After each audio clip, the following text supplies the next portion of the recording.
आषाढ़ मास की एकादशी को हरिशयनी एकादशी या देवशयनी एकादशी कहते हैं। आषाढ़ के मास के शुक्ल पक्ष की इस एकादशी को पद्मा एकादशी कहते हैं। अधिकांश लोग देवशयनी 11 भी बोलते हैं। इस एकादशी से भगवान विष्णु 4 मास के लिए क्षीर सागर में शयन करते हैं। इसी कारण इस एकादशी को हरिशयनी एकादशी कहते हैं। पुराणों में यह भी कहा गया है कि इस दिन से भगवान विष्णु 4 मास तक राजा बलि के द्वार पर पाताल लोक में रहते हैं और कार्तिक मास के शुक्ल पक्ष की एकादशी को अपने लोक में लौटते हैं। इन 4 महीनों में भगवान विष्णु के क्षीर सागर में शयन अथवा पाताल में निवास करने के कारण ही विवाह आदि शुभ कार्य नहीं होते। लगभग सभी एकादशियों को भगवान विष्णु की आराधना की जाती है, परंतु आज इस एकादशी के अंदर भगवान विष्णु का शयन प्रारंभ होगा तो उनकी विशेष पूजा अर्चना की जाती है। जो पूजा अर्चना की जाती है वो उनके हाथों के अंदर शंख, चक्र, गदा और पीले वस्त्र आदि धारण किए जाते हैं। पीले दुपट्टे से सजाया जाता है। पंचामृत से स्नान करवाया जाता है और धूप, दीप, पुष्प आदि से उनकी पूजा की जाती है। घी के दिए से आरती उतारी जाती है और भगवान को पान, सुपारी अर्पित की जाती है और उसके बाद में भगवान विष्णु की आराधना की जाती है, इनकी स्तुति की जाती है। और जो कहानी है वो इस प्रकार है। धर्मराज युधिष्ठिर ने एक बार श्री कृष्ण से पूछा कि हे माधव, आषाढ़ शुक्ल पक्ष की एकादशी का नाम क्या है? इस व्रत के करने की विधि क्या है और किस देवता का पूजा किया जाता है? भगवान विष्णु ने कहा कि हे युधिष्ठिर, इस समय नारद जी ने यही प्रश्न ब्रह्मा जी से नारद जी ने किया था। ब्रह्मा जी ने उत्तर दिया कि हे नारद, इस कलयुग के अंदर जीवों को उद्धार करने के लिए तुमने बहुत ही अच्छा प्रश्न किया है, क्योंकि एकादशी व्रत सब व्रतों में श्रेष्ठ है और इस व्रत के करने से सभी पाप नष्ट हो जाते हैं। जो व्यक्ति इस व्रत को करता है वह स्वर्ग को प्राप्त होता है और जो नहीं करता है वो नरकगामी होता है। सभी एकादशियों में व्रत श्रेष्ठ है।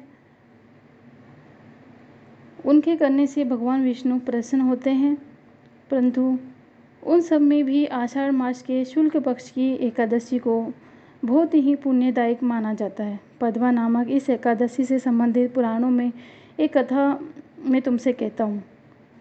हे नारद, तुम ध्यानपूर्वक सुनो। सत्य युग में माधंता नामक का एक सूर्यवंशी राजा रहता था, जो सत्यवादी था और महान प्रतापी था। उस राजा का कोई पुत्र नहीं था और वह अपनी प्रजा का पुत्र की तरह पालन किया करता था। उसकी प्रजा धन धान्य से भरपूर और सुखी थी। उसके राज्य में कभी अकाल नहीं पड़ता था। एक समय उस राजा के राज्य में 3 वर्ष तक वर्षा नहीं हुई, अकाल पड़ गया। प्रजा अन्न की कमी के कारण अत्यंत कष्ट पाने लगी।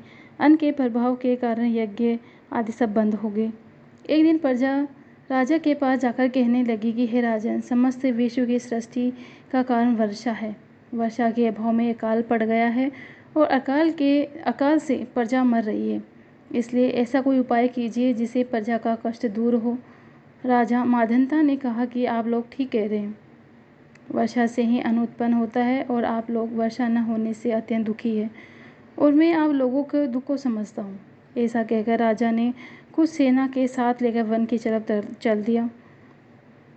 वह अनेक ऋषियों के आश्रम में भ्रमण करता हुआ अंत में ब्रह्मा जी के पुत्र अंगिरा ऋषि के पास पहुँचे। वहाँ राजा ने घोड़े से उतरकर अंगिरा ऋषि को प्रणाम किया।